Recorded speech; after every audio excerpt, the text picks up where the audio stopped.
चलिए दोस्त, आज हम लोग जीव विज्ञान के एक अति महत्वपूर्ण टॉपिक पर अध्ययन करने वाले हैं, जिसका नाम है ब्लड, रुधिर, रक्त। सबसे पहले जान लेते हैं कि रक्त होता क्या है। What is blood? तो ब्लड इज़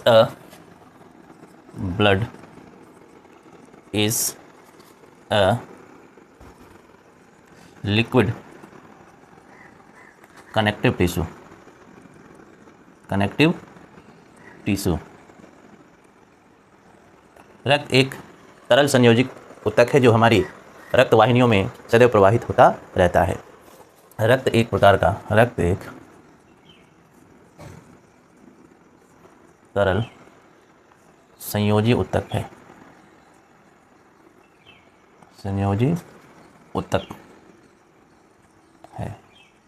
चलिए, रक्त के साथ साथ इसके कुछ बेसिक भी जान लेते हैं। देखिए, हमारे शरीर में रक्त वाहिनियों में प्रभावित होता है, और रक्त वाहिनी आप जानते हैं कि एक होती है आर्टरी और दूसरी होती है वैन, और इसकी से जुड़ी हुई पतली पतली रक्त वाहिनियाँ होती है जिसे कैपिलरीज कहते हैं।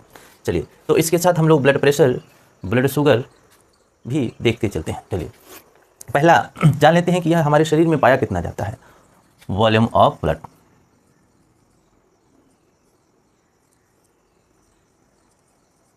देखिए, ब्लड की जहाँ तक इसकी बात की जाए तो यह हमारे शरीर में लगभग 7 से 8% पाया जाता है पूरे बॉडी वेट का। 7 से 8% ऑफ टोटल बॉडी वेट।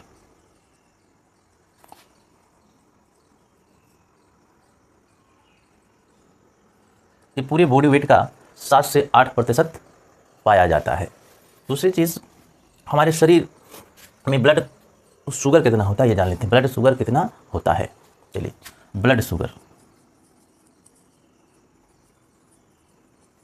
देखिए, जब भी आप ब्लड शुगर टेस्ट कराते हैं तो दो स्थिति होती है, एक खाना खाने से पहले और एक खाना खाने के बाद। तो ये बिफोर मील कितना होता है, बिफोर मील, और दूसरा स्थिति है आफ्टर मील। बिफोर मील और आफ्टर मील, खाना खाने से पहले और खाना खाने के बाद। तो खाना खाने से पहले अगर आपका ब्लड शुगर लेवल 80 से 120 है तो यह नॉर्मल कहा जाएगा, और खाना खाने के बाद 150 से 200 के बीच है तो भी क्या समझा जाएगा, आपका ब्लड शुगर लेवल नॉर्मल है। चलिए, ब्लड में हीमोग्लोबिन की बात कर ले जाए।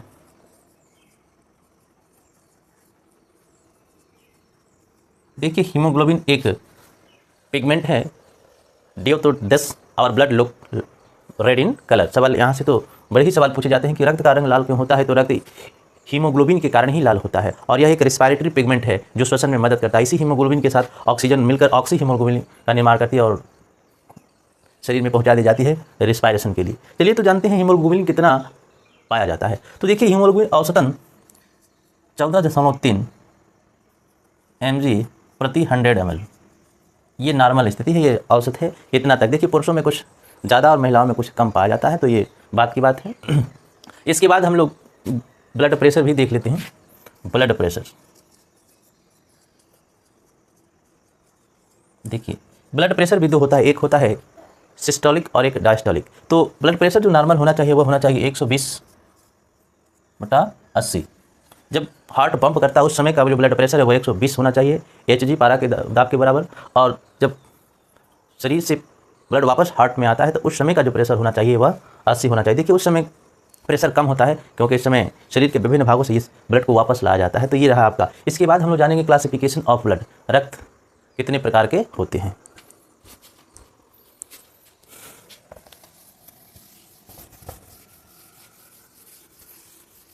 चलिए, क्लासिफिकेशन ऑफ ब्लड।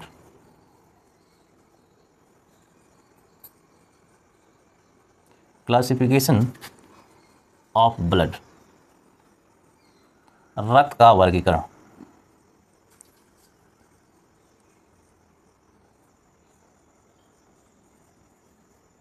चलिए, रक्त का वर्गीकरण।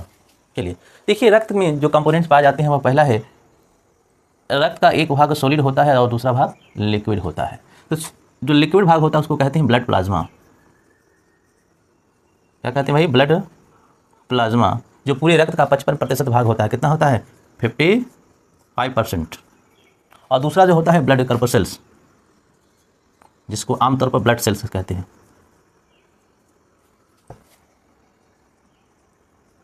तो ये इसको रक्त कणिकाएं कहते हैं। क्या कहते हैं भाई? रक्त कणिकाएं।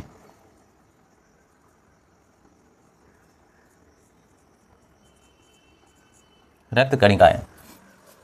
चलिए, ब्लड प्लाज्मा में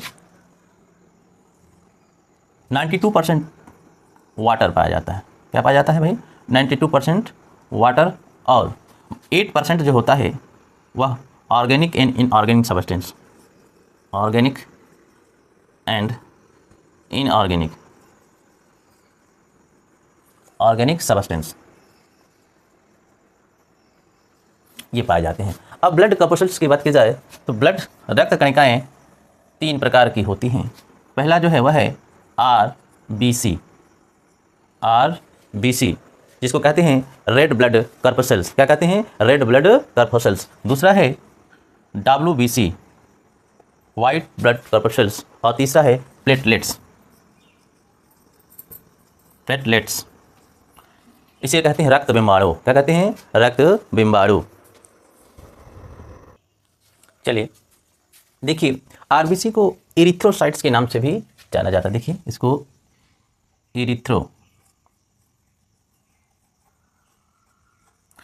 इरिथ्रोसाइट्स, डब्ल्यूबीसी का दूसरा नाम ल्यूकोसाइट,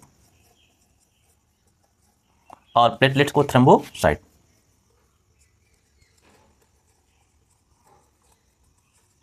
चलिए अब देखिए, डब्ल्यूबीसी को पुनः बांटा जाता है 2 भागों में। कितने भागों में? 2 भागों में। पहले भाग को कहते हैं ग्रेनुलोसाइट। क्या कहते हैं? ग्रेनुलोसाइट। और दूसरा होता है अग्रेनुलोसाइट, ग्रेनुलोसाइट। अब देखिए, ग्रेनुलोसाइट जो होता है पुनः 3 भागों में बढ़ जाता है। कितने भागों में? फिल,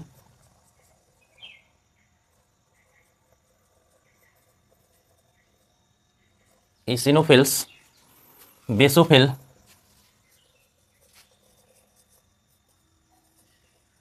और न्यूट्रोफिल। अग्रेनुलोसाइट्स 2 भागों में विभाजित हो जाता है। एक कहते हैं मोनोसाइट,